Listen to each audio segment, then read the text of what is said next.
Welcome into NFL Opening Line Report for Week 17 as we got games coming to you Wednesday, Thursday, Saturday, Sunday, Monday, all on today's show, getting you on the right side of some of these line moves, both sides and totals. I am Drew Martin and joined, as always, by Teddy Covers. Teddy, welcome on in. Welcome to Week 17, buddy.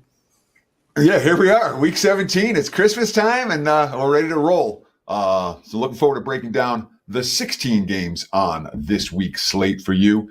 It's going to be something of a look. Opening line report is opening line report. I'm not changing the show dramatically any given week. That being said, when it comes to this stage of the season, we're just in the players' quotes. We're not going crazy over the players' quotes. So we're going to talk a lot more about concepts and teams and that sort of thing today than the recap that we normally do. That being said, we'll still break down every game. We've got all the point spreads to talk about, the look headlines, my powering number, et cetera, et cetera. So looking forward to it. Drew, let's get right into it. Absolutely, Teddy. And before we start, guys, we do have Monday Night Football here, December 23rd, the last game on Week 16. New Orleans Saints, Green Bay Packers.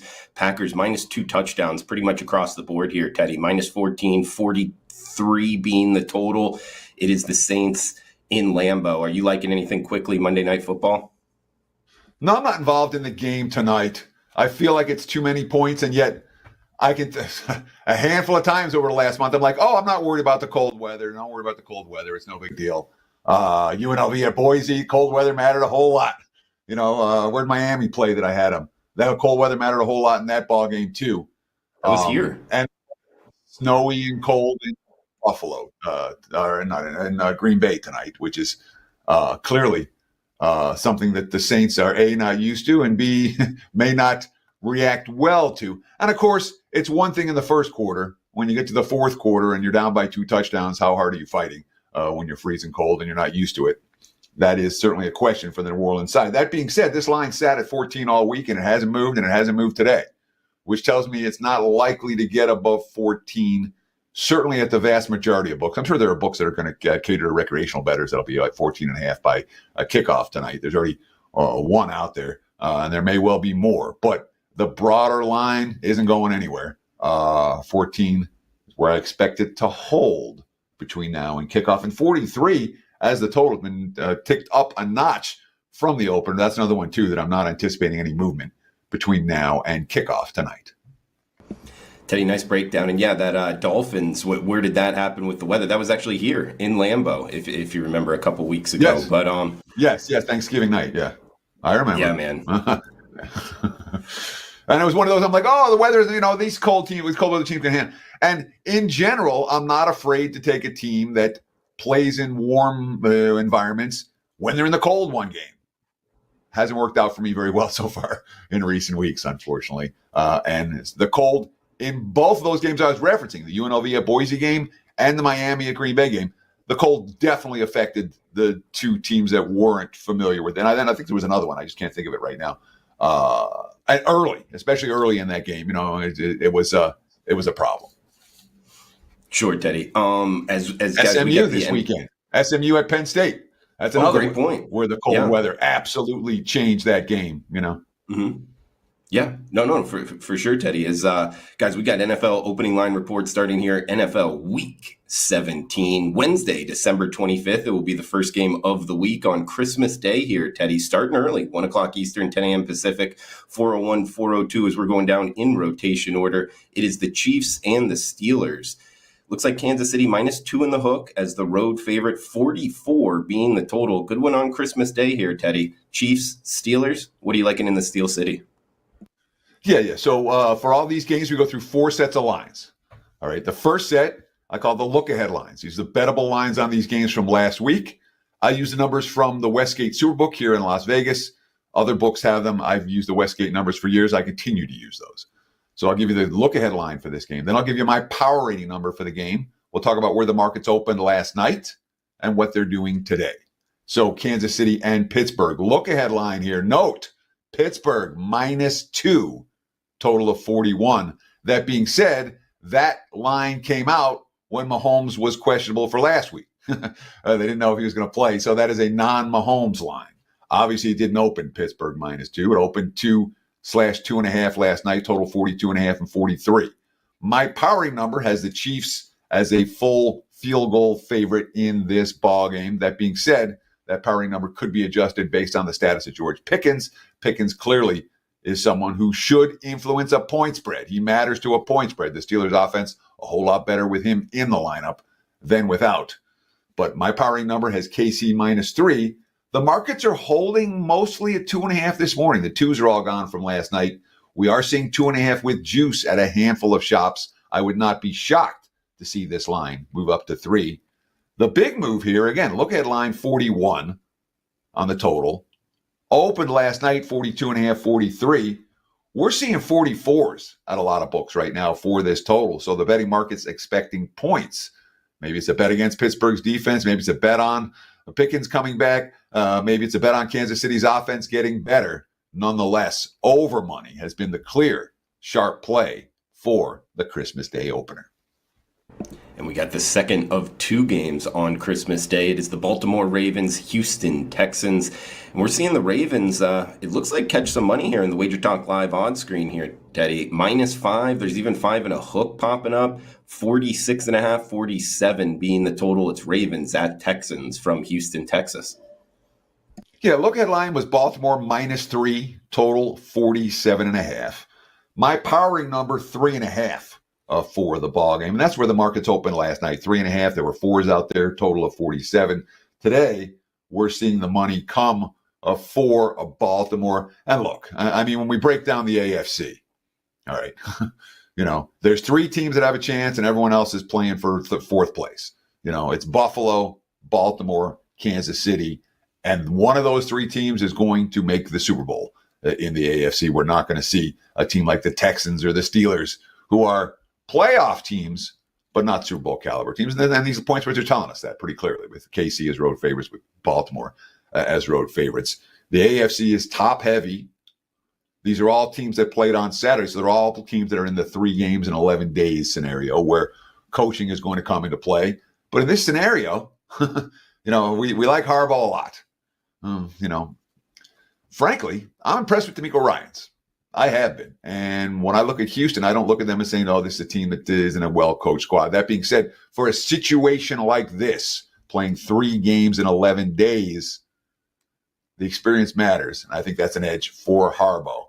That being said, Baltimore is certainly a team that, when you look in the betting marketplace, not a lot of bargains on the Ravens right now. And we're seeing that with the money pouring in on Baltimore today. As you mentioned, 5.5s popping up. So Baltimore's not a team we worry about in that road chalk roll. That being said, it is a Texans team that can play defense. And that sometimes when you have a good defensive underdog, they can hang around in games like this one. That's a good point there, Teddy. As we'll flip the script here, guys, to December 26th, Thursday night football here. We get the Seahawks and the Bears. It is 43 and a hook being the total, -3.5. That is Seattle as the road favorite. We're heading to Soldier Field Thursday night football here at TC. Yeah, Seattle's playing. We got must win for Seattle. So you're laying a premium in that, and yet the line's still not that high. Look at here with Seahawks -1.5, total 41.5. My powering number, Seattle -3 for the game. And the market's pretty much, it was 3.5 by midway through the Sunday night football game last night, total 42.5. We've seen over money come into 43.5, and now we're seeing 3.5 pretty much across the board. There is some juice on the 3.5 at a handful of books for Seattle. And we'll give the Seahawks credit. They fought the good fight yesterday. They did not find a way to win the ball game. Second straight loss. Again, it's both at home, but they played Green Bay and Minnesota. Now you have, the must-win game in Chicago to keep your playoff hopes alive. And that's why the hook is here. From a true power rating standpoint, it's not a game where the Seahawks be lined in this range necessarily, or lined higher than 3. But given the nature, and you're going to hear a whole lot of this over the course of the next week or two, must win, need to win, etc., etc. Remember this: The M in must win stands for mediocre. If you have to win the game, it's because you weren't a great team to begin with. Of course, the betting markets aren't taking a whole lot of money on Chicago right now. That's the other reason this line is sitting at 3.5. Books got buried. Certainly, books that cater to recreational bettors got buried yesterday with Detroit money again. And it's this Bears team that has gone through some pretty hard times when you think about where they were before the Fail Mary against Washington. Of course, they haven't won a game since. They've lost their last three, 38-13 to a Niners team that hasn't beaten anyone, 31-12, 30-12 to a Vikings team. And again, the divisional games, the first time around, Chicago battled in these divisional games. They lost by a point to Green Bay. They lost by 3 in overtime to Minnesota. They lost by 3 to Detroit. Well, second time around, Minnesota beat them by 18. Detroit beat them by 17 the last 2 tries. And they fought yesterday. They got some red zone stops. They're not good enough. Interesting game. Again, this line's not going down. We're not about to see a bunch of Bears money between now and Thursday. So if you like Seattle, it's not going to hurt you to get on board with a play right here. The question is, are the Seahawks good enough to go on the highway and not just win, but win by margin? And I think a lot of that has to do with what kind of effort we're going to see from Chicago. If they battle, it'll be a game. If they don't, it could get ugly. Like the breakdown, Teddy, and like that M in must win means mediocre. I'm going to remember that one. I'm sure listeners out there as well, man. As we got Saturday, December 28th up next, guys, a triple header, NFL football, as we're starting 10 a.m. Pacific kickoff, 4:07, 4:08, the LA Chargers, New England Patriots. We are seeing total 42 and a hook, -5.5. There is a minus, no, it's mostly -5 and a hook. That is the Bolts as the road favorite here, Teddy. Yeah. So look at line here. Chargers 6, 39.5. My powering number only is the Chargers 4. The markets opened with Chargers and New England 5.5, total of 42 last night. And that's pretty much where we're sitting today, 42.5. Where again, we're seeing a fair bit of over money. And yesterday, a pretty good day for over bettors in the NFL, myself not included, unfortunately. But there were certainly points in bunches, and that's something you worry about in December. We're talking about the weather. Note these moves, over money, over. And we're going to talk about more moves in cold weather places where we're seeing over money. So it's not typical for this time of the year. New England fought the good fight yesterday against Buffalo. They got up to the early lead. There was a sweat in the fourth quarter. They found a way to score late and ended up making the game, a 3-point game against the Bills. Some of that had to do with Buffalo. It was not a bet on spot for the Bills. If I'd had the guts, I'd have taken New England plus the points yesterday. I'm kicking myself for not making that bet. It was on my short list and I didn't pull the trigger. That being said, there's some, it's not like the Patriots are a quit team. First, the teams with the first-year head coaches, down the stretch, you expect the effort. And it's not like the Chargers, again, the West Coast team, traveling east, early start game, cold. And it's not like the Chargers are lighting it up offensively these days. I know they had a good game against Denver last week. I know that we'll have extra time to prepare because they played in an early game last week, and that's certainly affected in this number. And, of course, the Chargers, too, are in must-win status, which means you're going to lay an extra half point or point with LA in a game like this one. Pats fought the fight yesterday, and they really did. And the post-game quotes out of New England weren't anything that, they weren't like, oh, we fought and we failed. Like, hey, we're competing. I think this is a tough ask for LA. And I think the price, again, my powering number, look at line was 6 and my powering number is 4. So the markets say, at least according to me, that there's a little bit of value on the New England side here. Great breakdown, Teddy. Agree, man. Scheduling spots, guys, this week. Fire away any questions. And I know we'll get to it at the end here, guys. But it's a big part of the handicap this week. A lot of weekday games. And the next one on Saturday, we got Denver and Cincinnati from the Queen City. -3. There is 3 with juice. That's the Bengals is the home favorite here, Teddy. 50 being the total. Broncos at Bengals, the middle game on Saturday. Yeah, look ahead line here. Cincinnati -3.5, 47.5. My powering number is only 2.5 for this ball game. The market's open 3. 48.5 last night. And right now, we're seeing 3. There are a couple of 3.5s out there, total as high as 50 in a lot of books. So again, it's in Cincinnati, all right, in late December, and we're seeing over money early week. That's not typical. Of course, it speaks volumes about what the Bengals are nowadays. It's a team that has, Joe Burrow again yesterday against a pretty tough Cleveland defense, making really good decisions, making really good throws. Joe Burrow has played at an MVP level this year, and the Bengals offense continues to be potent. In Denver, we finally saw some cracks. And a defense that had been real good all year, we saw some cracks last week. And certainly traveling to Cincinnati to face a potent offense, not going to be easy for Bo Nix and company. Of course, let's not forget the big prevailing theme in this game. Cincinnati don't make the playoffs if Denver and the Chargers make it. Denver and the Chargers both have the lead, so this is a chance for Cincinnati to face the team that is legitimately taking, right in front of them in the playoff race. And that's a factor in this point spread. That is why I think some of the 3.5s are out there for Cincinnati. They get a chance. They get the team that they need to beat on their home field, and Cincy's certainly in good current form. So I'm not surprised that we're seeing some hooks here. And again, from even though my powering number is a little bit lower, from a situational standpoint, this is clearly a Cincinnati spot at home against the team that's ahead of them in the standings. And I think the markets are reacting to that. And Cincinnati is I know they didn't cash overs yesterday.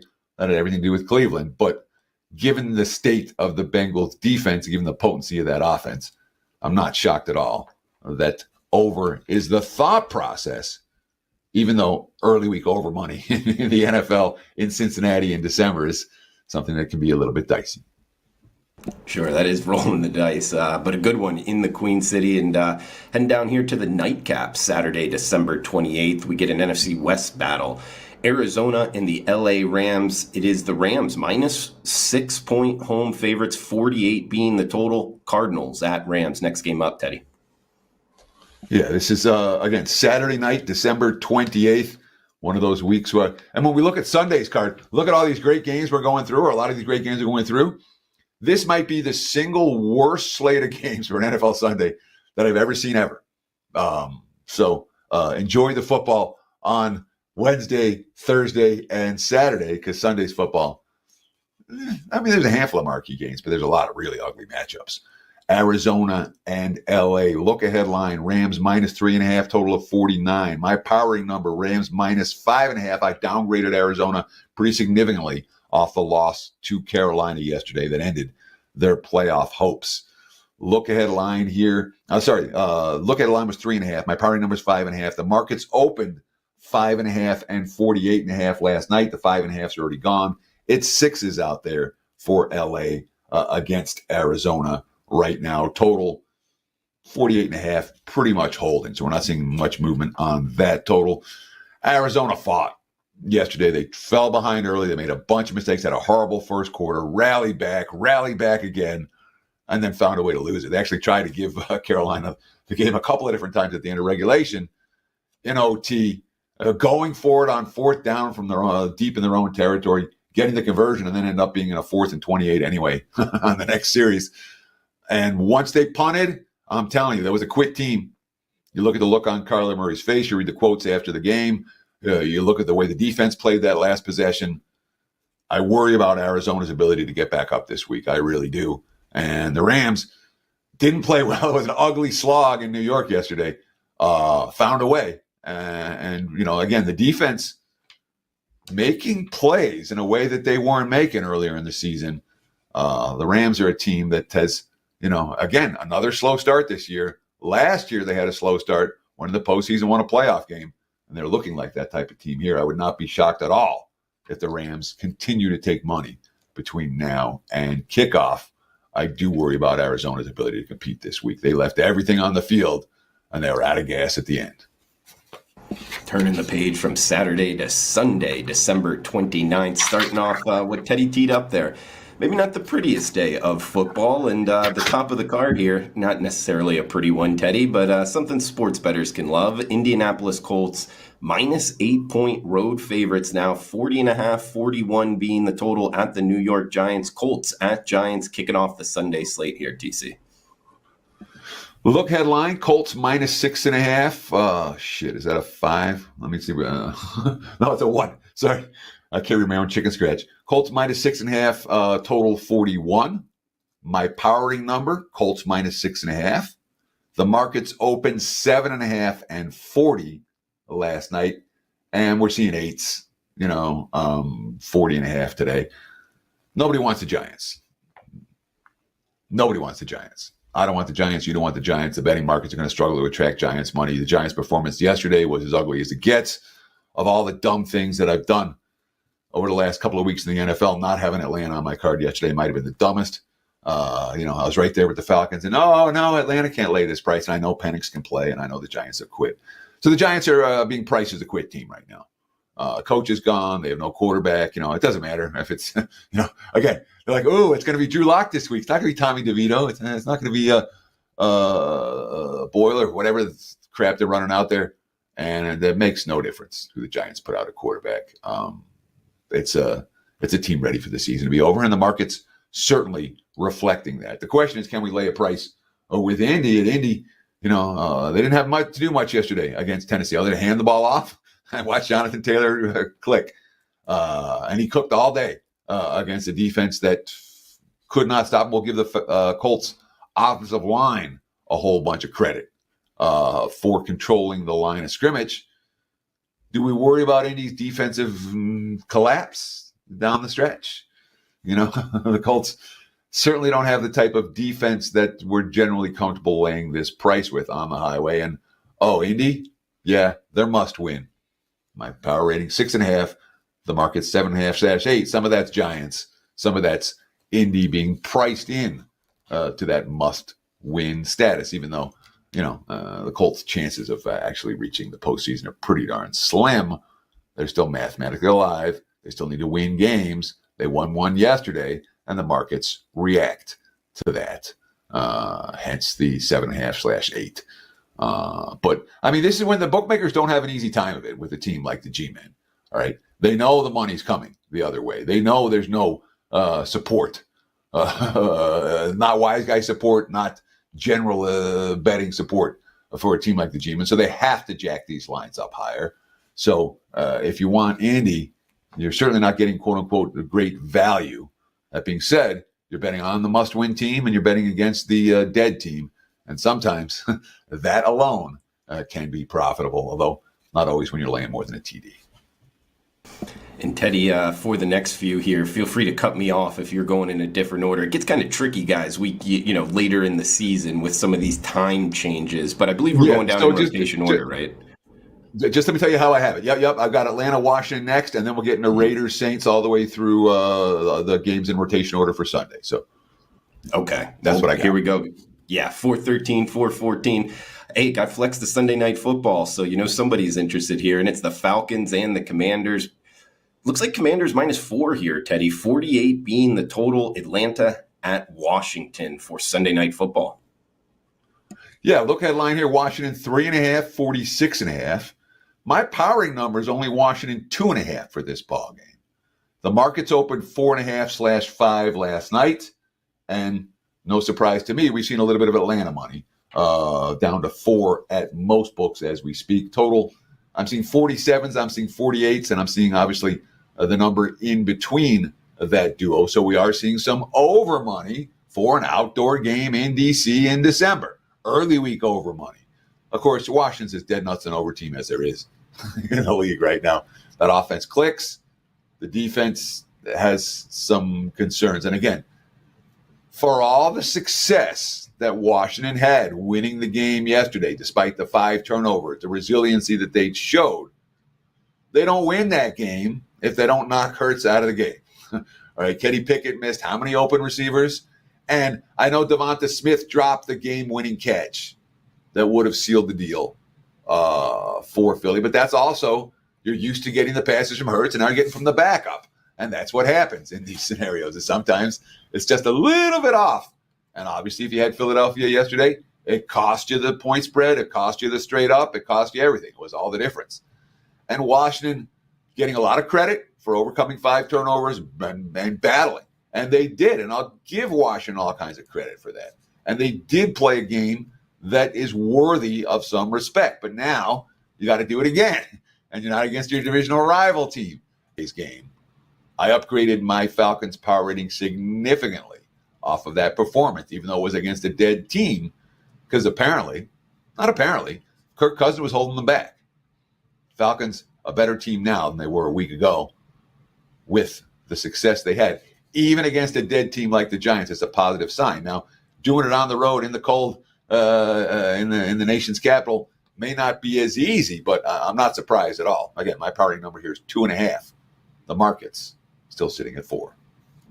Yeah, interesting there, Teddy. Guys, always as sports bettors, pay attention to change. We got change there with the Falcons offense, and Penix, like Teddy talked about, from Washington, before that Indiana, might have a little bit of used to the cold in him. So we'll see here in Washington, and we'll go 417, 418 up next, 1 o'clock Eastern, 10 a.m. Pacific kick here, Teddy. It is the Raiders at the Saints.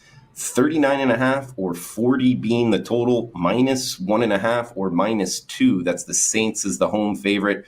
Raiders at Saints. Look ahead line here. New Orleans -2.5 total, 39.5. My power rating number for the game is a flat 2. The market's just in the 2.5 and 40.5, and obviously we'll see. Although, sorry, I apologize. 2.5 and 40.5 last night. I didn't think we'd see a move this morning before the game. We have. We've seen Raiders money. The 2.5s are mostly gone. I'm seeing, I guess, a split line right now. There's 1.5s, there's 2s, there's 2.5s out there. Look at the Wager Talk free live odds screen.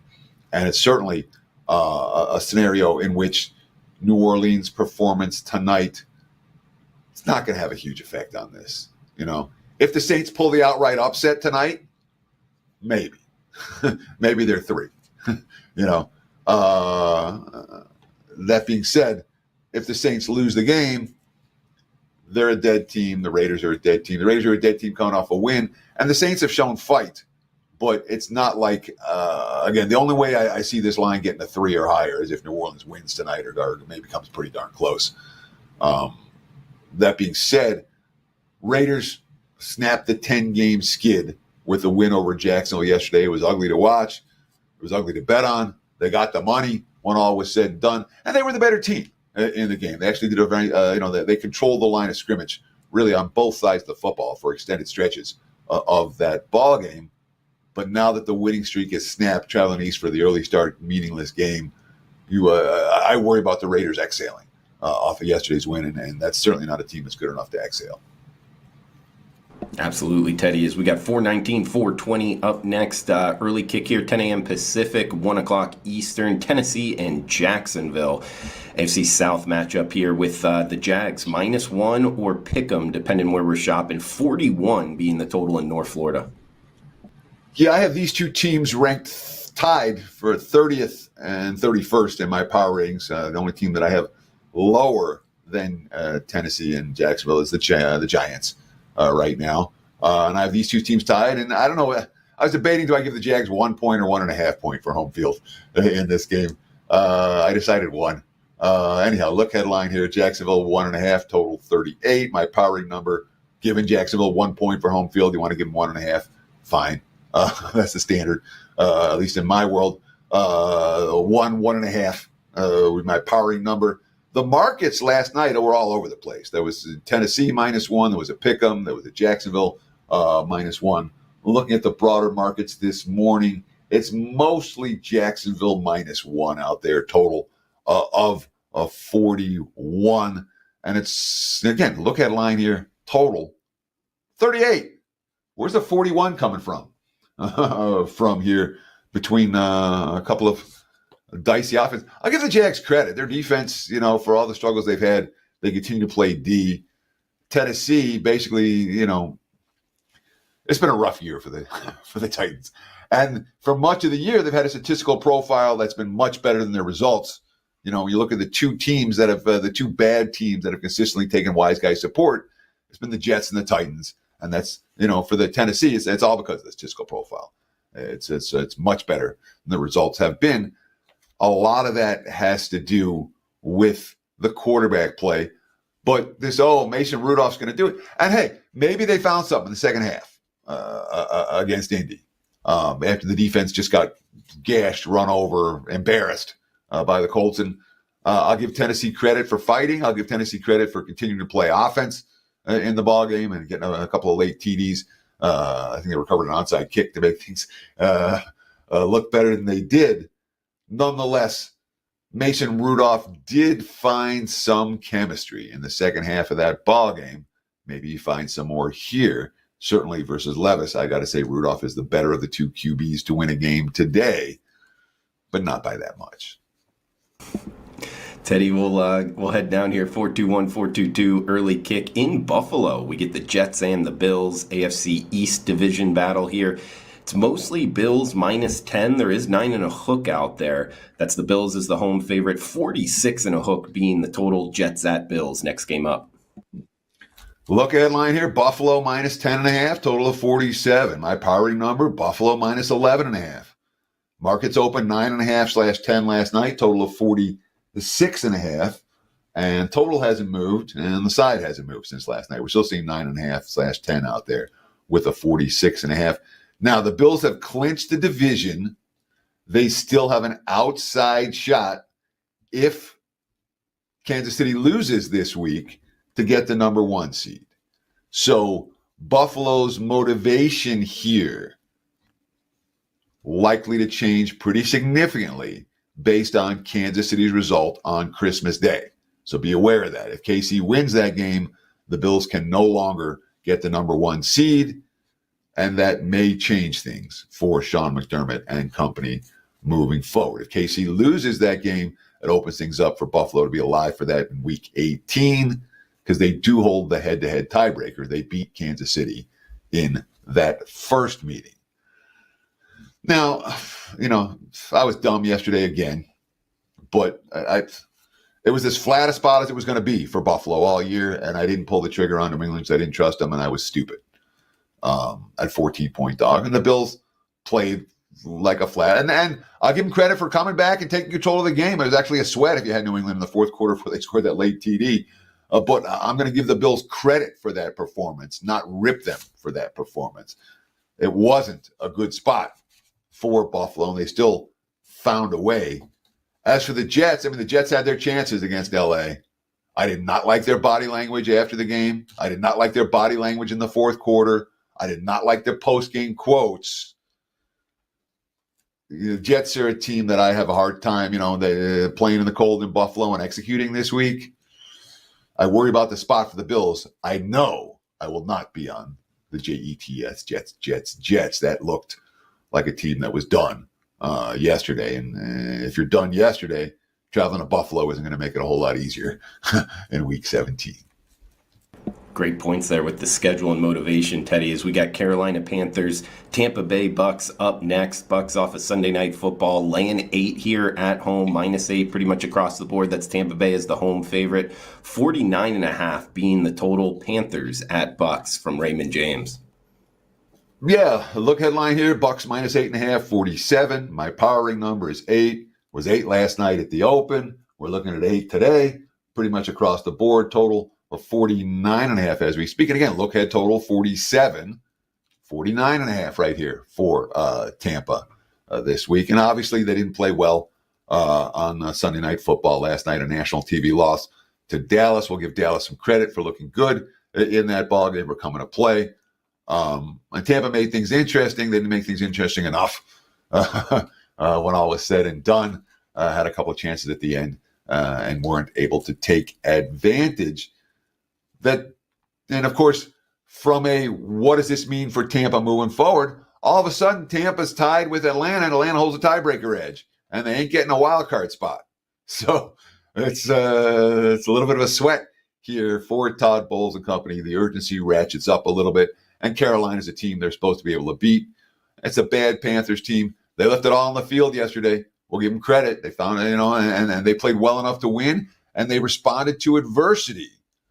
But I do worry about the last place teams coming off a late season win, going on the road, facing a team that needs it, and a team that didn't play well last week. Certainly, from a spot situation, teams like Carolina can and do exhale, and Tampa's good enough to win this game by margin if they play well. That being said, the first-year head coach, the teams with those first-year head coaches, you don't expect the late season lapses quite as much. And Carolina's been playing competitive football. When I talked about the teams at the very bottom of my power rating and the Giants and the Jags and the Titans, note that Carolina wasn't there. They're a notch or two above those teams now, and deservedly so. Yes, they're bottom feeders, but yes, they've been playing competitively. So I don't know that I get involved in this game. I probably don't. Certainly not from a side standpoint. I think there's reasonable cases to be made for both squads, but it's a Bucs team. I'm going to take an aside here for a minute, Drew, because I can. And Merry Christmas, y'all. But I talked a little bit about the AFC playoff picture. I'm going to talk about the NFC playoff picture. And I continue to look at the NFC playoffs and going, all the favorites are vulnerable. All right. Detroit, defensively, they're vulnerable. Philadelphia, they have hiccups. They're vulnerable. So when I look at, and those are the two clear favorites in the NFC, when I'm looking for future bets for the NFC playoffs, I want a team that's down the list a little bit. I talked about Tampa Bay or Atlanta as a team that has, hey, we can win a couple of games potential. If I'm making NFC future bets, they're not on Detroit and Philly. They're really not. The AFC, the chalk is coming out. The NFC, I genuinely believe that your Rams, Falcons, Vikings, Packers, Commanders / Bucks, one of those teams is if I take Field versus Lions, Eagles, that's a good line. I want to see if I can get a number on that somewhere. What do you price it for the NFC? Field versus Lions, Eagles. I'll take Field in that bet, assuming I'm getting at least pick 'em or perhaps even a plus price, which I don't know that I would get that. I was just doing it in my head today. I mean, I would maybe start it at minus 110 on both sides, kind of just pick them and see what happens. So let's find the number. I got Field. Yeah, guys, let us know in the comments below. Yeah, for sure, guys. What you would price it at, and hey, if you're finding a sports book with it up, I'll try to look here, Teddy. Not sure if we'll be able to find that. And shout out to our producer, Dan Alexander, helping us with the time change for the next two games, as they're pretty much switched here. The Cowboys and the Eagles and the Packers and the Vikings, which is what we'll talk here. The afternoon kick, 425, 426, 1:25 p.m. Pacific, 4:25 Eastern. It is the Packers at the Vikings, 48.5, 49 being the total here, TC. -1 or -1 in the hook. That is the Vikings at home in Minnesota. And it is Christmas. I want to shout out some of the guys behind the scenes. And you talked about Dan Alexander, who's been tremendous. He puts this show together every week. He's the guy in my ear. He's the guy sending us notes as we go. We thank you, Dan. We wish you and your family a very happy Merry Christmas. And, of course, let's not forget some of the other guys behind the scenes, whether it's Chris Allen or Kyle Cargill or all the guys in the Detroit office. We appreciate you. And they help this content. They create, Drew and I talk, but ain't none of us experts on how to get this stuff live on air like these guys are. We print the graphics and all of that. And look, thank you guys. We appreciate all the behind the scenes support from the wagertalk.com staff. Thank you. Sorry, I got distracted there. What are we talking? Packers, We're talking Green Bay at Minnesota. Minnesota -1 in the hook at home. Good game, huh? Fine, yeah. This is the one that's good on Sunday. And, of course, they flexed it out to Sunday afternoon, which they probably should have. Look headline here, Minnesota -1, total of 49. My powering number, Minnesota, I have a pick/1, so it's really a half point for the Vikings, which there is no -0.5 line, so I just write a pick/1 when I comes up with that. But with home field, I have Minnesota -0.5 point. Markets open 1.5, 48.5. Last night, and that's pretty much where we're sitting now. There are some 49s out there for the total again. Over money off the opener at Minnesota, and it's just I don't know. It's not a weather game, but it's still it's not what we always expect to see at this time of the year. certainly it's a Vikings team that the betting markets have mispriced for extended stretches this year. We talk about Minnesota and what they've been able to accomplish. I don't want to hear any of this, well, it's Sam Darnold anymore. Sam Darnold's made plays all year, and he made plays last week, and he made plays on the road, and he's made plays in every game. All right. Sam Darnold's playing like a former number one, was he? I don't know if he's the number one overall pick. He was certainly one of the top 5. Sam Darnold's good right now behind this offensive line with these pass catchers and this running game and this defense. And Minnesota's so well coached right now. They really are. It's not like Green Bay isn't. And the Packers, not a team I'm going to rush to step in front of necessarily. When I have, it hasn't gone well. But look at that. I mean, again, this point spread is telling us these two teams are power rated basically even right now. And Green Bay's been the higher power rated team all year. So I guess the markets are finally starting to show Minnesota perhaps the respect they deserve. After all, it's only week 17. And speaking of Dan Alexander, his Philadelphia Eagles are the next game up, and they're laying 10 at home. There is a 9 and a hook out there as well. We're talking the Dallas Cowboys, Philadelphia Eagles up next. Philadelphia mostly -10, -9 and a hook here, TC. 43 being the total Cowboys at Eagles. Yeah, so look headline here, Philly -11.5, total 43.5. My powering number only come 8 for the game. And that's a Jalen Hurts power rating number for what it's worth.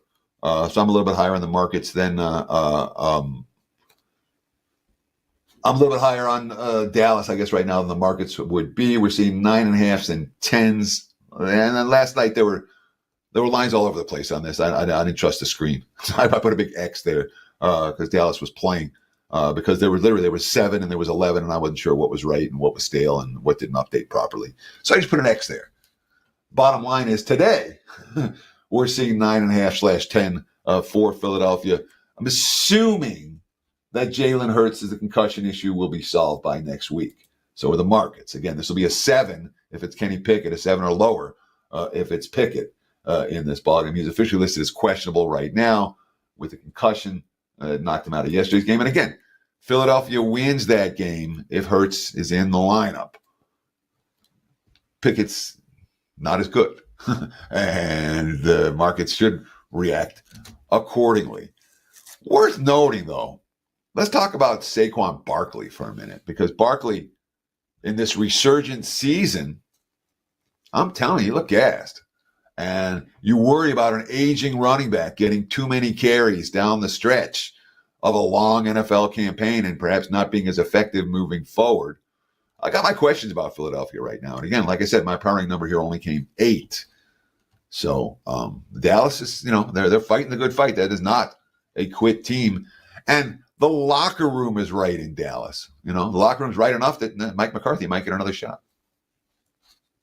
Absolutely, Teddy. And guys, a reminder, 4 promotions this week. We got kick off the new year with an edge. Check out Teddy Covers, Drew Martin, any Wager Talk handicapper. Purchase a 30-day all-access pass for January, and you get the rest of December completely free. So that's kick off the new year with an edge. Also, year-round winning for just $99 a month. You can get the handicapper of your choice. Teddy Covers a great choice there, and get them for a full year. Every sport, every play, 5% included for just $99 a month. Both of those available at wagertalk.com. Check out Teddy Covers, Drew Martin, as we got 1 game left on Sunday, 1 on Monday here, guys. And we'll answer any questions at the end, so fire away in the live chat. Also in the comments below, if you're watching on replay, that works as well, guys. Please smash that like button. Teddy and myself will be in there chiming it up with you, answering any questions on next week's show, as we got the final game on Sunday, at least in rotation order. This will be an afternoon kick, Teddy. It is the Miami Dolphins and the Cleveland Browns. We are seeing Dolphins -6 in the hook as the road favorite, 40 being the total. This is the Dolphins heading up to a cold weather city here, Teddy, and laying 6.5. What are we thinking Dolphins and Browns then the Sunday slate? Yeah, there is one more promo I want to talk about. It's a really good deal, and it doesn't start until Christmas. So if you're watching this on replay, use promo code HOLIDAY25 and take 25% off anything at Wager Talk. Again, HOLIDAY25 at checkout. Whatever package you want from anybody you want, 25% off. And that's good for everything on the site. So check it out again. That starts Christmas Day and will be available between Christmas and New Year. Holiday 25, your 25% off discount code at checkout.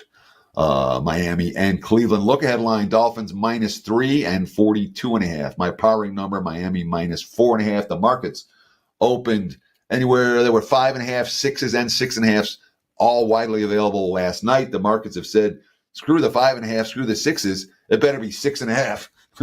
6.5s everywhere right now. Even some juice at a couple of books on the 6.5s total, largely sitting at 40. So here's a game, one game, where we've seen the under money come in, and that's, of course, because Cleveland's offense was pretty inept in yesterday's ballgame. They could not move the football, even against a bad Bengals defense. And again, Cleveland has fought the good fight. They're a 3-12 team. This is not a divisional game. It's a 1 o'clock or 4 o'clock local time game. It's not it'll be played in the cold, in the dark. I worry about Cleveland's ability to get off the mat at this stage. That being said, we talked about Miami, what happened when they went to Green Bay. We've seen this before. And when you get burned by a team that said, oh, yeah, we're fine to play in the cold, and then they're not. And now, of course, Miami's the must-win mediocre team. They've not yet been eliminated. We look at the AFC standings, and right now, Miami, Indy, both sitting at 7 and 8. They're 2 full games behind Denver and LA, but they're alive. Until Denver wins or LA wins, if they both win, they're not live anymore. But at kickoff for this game, Miami will know. So we'll know. This is one where I would expect the broader line moves. They could be significant because if Miami's eliminated, all right, I don't know they're going to be laying 6.5. So, and then again, for Miami to be eliminated, it means a Chargers win and a Broncos win, both. That being said, Chargers are laying 5.5, and Denver's only a 3-point dog, and they have the better record, and they may well be the better team than Cincinnati. So, spot-wise favorite Cincy. But my point is only that there is a chance that this line could crash between now and Sunday. Even if Miami's eliminated, I don't think they're going to sit everybody. So maybe the line crashes for no reason. All that being said, this game has line move potential. Pay attention to what's going on around you, and you may be able to get advantage of a good number before the markets react. We got Monday Night Football here for Week 17, guys, December 30th. It is the Detroit Lions, San Francisco 49ers. Monday Night Football here, Teddy, -3.5 at most shops. There is 3 with juice, that being the Detroit Lions as the road favorite. 51.5 being the total. Lions at Niners, Monday Night Football. Look headline here, Detroit -2.5, total 51.5. My powering number is Detroit -7. Okay. So markets are 3.5. There is even a 3 out there right now, total 51.5. So total really hasn't moved, but there's a clear disconnect. And I think it's on both teams. My powering number for San Francisco, lower than the markets. My powering Detroit, higher than the markets. Yes, Detroit has had a bunch of defensive injuries. Okay. Show me on the field, with the exception of the one game against elite Buffalo, how those defensive injuries have made the Lions a much weaker squad. If they're facing an elite offense, we worry about them. But they're facing San Francisco right now. That's not an elite offense. And Detroit certainly has the body, they certainly have the mentality, and they certainly haven't shown any signs of letting down. And, oh, by the way, could have sworn San Fran knocked them out of the playoffs last year, that Detroit could clinch home field with this W. Detroit's coming, I would think. And San Fran, they are what they are. Okay, you have the team that made the deep playoff run multiple years in a row, and this year it ain't happening, and the effort's not there, and the sniping is there, and I would not be surprised at all. And again, I'm seeing 3s out there in the markets right now at sharp books. Not with my money. I'll leave it. Yeah. It's again, my party number for the game is 7. Great stuff, Teddy. Hey, I mean, we're talking, are we going to have enough this late in the season? Teddy, we can't talk about that anymore, man. That was jam-packed with great information, and sure enough, we're up against it time-wise again. But we do have a couple questions from last week's show in the live chat here, Teddy. Teddy, you brought up a couple times the line could move due to games beforehand, one being the Bills, if they clinch. Also, you just talked about there the Dolphins, if they're eliminated in the possible line move. My question is, that's kind of a tough handicap. You know, what is that line move? It's not like home field advantage worth 1.5 or a quarterback is worth this. That's a very difficult one to actually put a number on. How do you handle those situations? That's a great question, Drew. And listen, we appreciate all the likes. We appreciate all the comments. I'll get into the, I can't promise I'm going to do it 5 times this week, but I'll get into the comment section and try to reply to every comment I can over the course of the next 24 hours for sure. So we appreciate you guys very, very much. And of course, if you haven't already subscribed to the Wager Talk YouTube channel, I don't even know what the number is. It was like 180,000. Who knows? We're trying to get to 200,000 by the end of the year. I don't know if we're getting there or not, but if you haven't subscribed, do it. When you talk about how much it affects the point spread, it starts with this. All right. If a team gets eliminated and then, this guy's not going to play and that guy's not going to play and that guy's not going to play, you get a sense of in the mentality of that team that's no longer postseason eligible.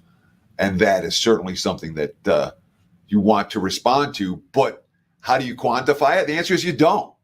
And that's where the nuance comes in.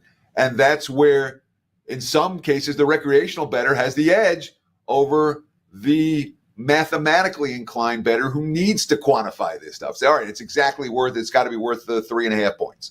You know, in my mind, the non-quantifiers are sometimes better assessed to read the tea leaves in these type of scenarios. So I'm very much interested in coaches' quotes. I'm very much interested in who's going to sit.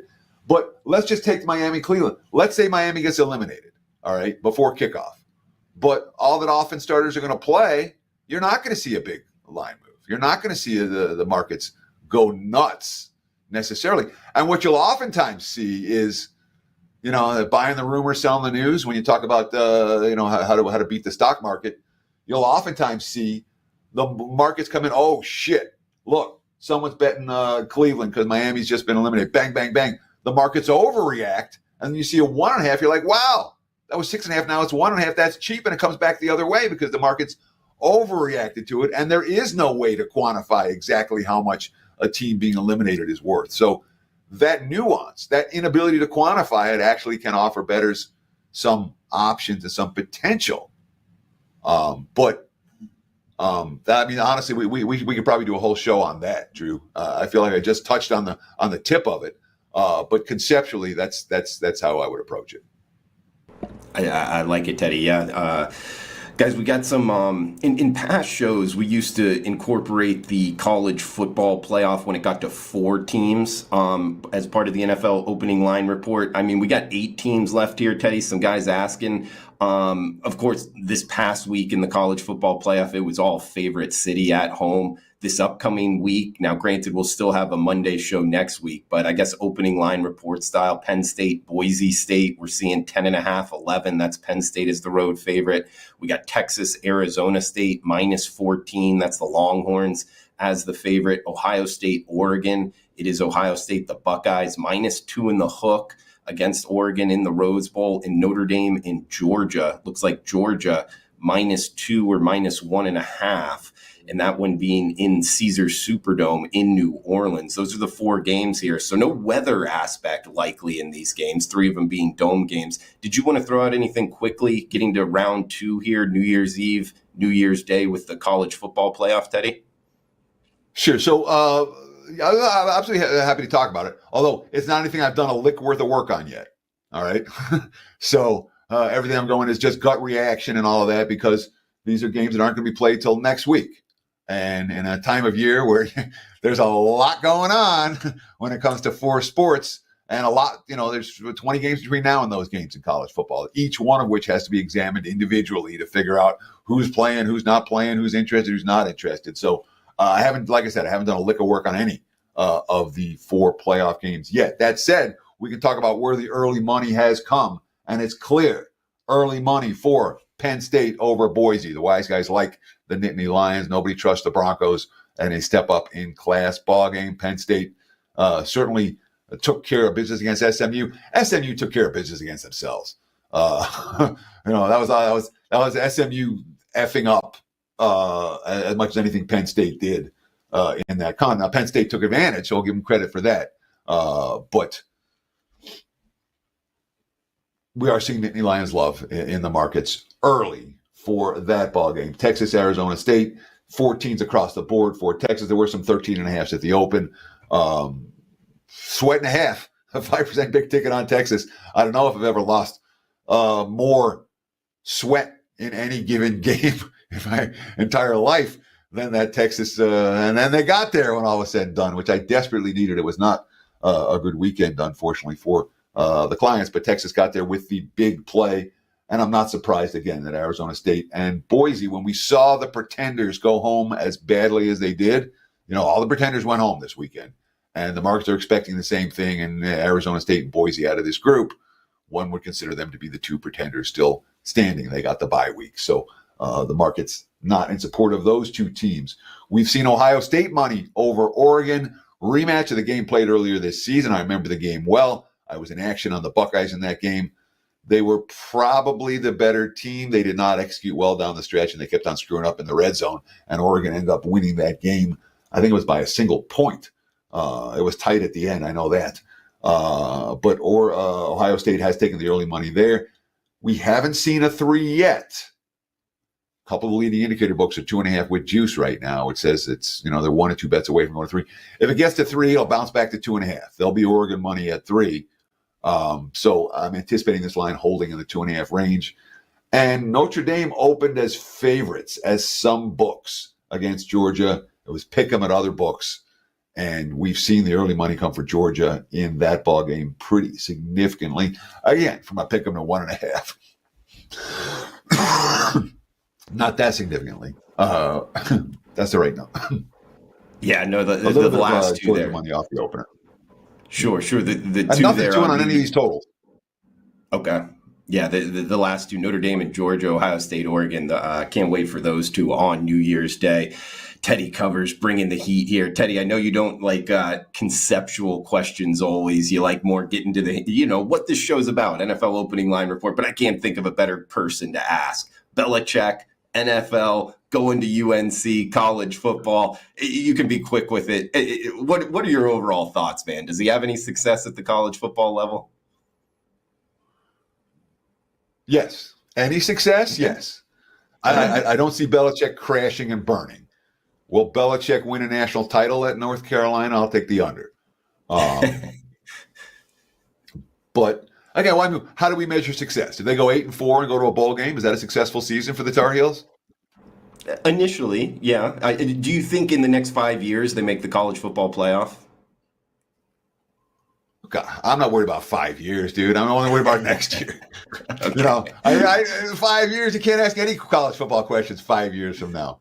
I do not think they make the college football playoffs this coming season, but let's see what the recruiting portal does, what the transfer portal does. Teddy covers, guys. At good Teddy _ covers. Bottom line, good hire for North Carolina, and Belichick wasn't getting the job he wanted in the no fun league. So kudos to him for saying college is the way to go. I'll give that. Belichick could ride off into the sunset, hang out with his girlfriend on the beach every day, and he's like, "No, I feel like let's go recruit and grind." That's it. Some guys are wired. Yeah, it will be fun to watch. Entertaining, to say the least, in the next couple of years here in college football. Belichick heading to UNC. Guys, remember the promos. Kick off the new year with an edge. Purchase a 30-day all-access pass for January, and it includes the rest of December. Right now, wagertalk.com. And the year-round winning, just $99 a month. Also, Teddy talked about 25% off anything starting on Christmas. Check out Wager Talk and Sports Memo. Teddy covers a great choice there, guys. Teddy, I'll throw it back over to you. Any final thoughts here before we shut it down for the week? Yeah, so it's holiday season, guys. And holiday season, again, I talk about it. It's a time for family. It's a time for fun. It's a time for food. It's a time for betting. All right. It's one of the pieces of the equation. If it's the only piece of the equation, there are people that get into trouble this time of year. And be careful. All right. We can help you. We can try to help you. We can do our best to help you each and every week. Just visit the guys, wt.buzz/TC, myself or anyone at wagertalk.com. And enjoy the holidays, guys. Thank you so much for watching. We appreciate you very, very much, genuinely and legitimately. And hope you guys have a great week. And we'll do it again next week. We'll do one more show before the new year. Absolutely. Teddy covers Drew Martin. Guys, enjoy the holidays. Merry Christmas out there, whatever you're celebrating, and cash those tickets. Enjoy the games, guys. We'll be back next week. Smash that like button, comment below, cash those tickets.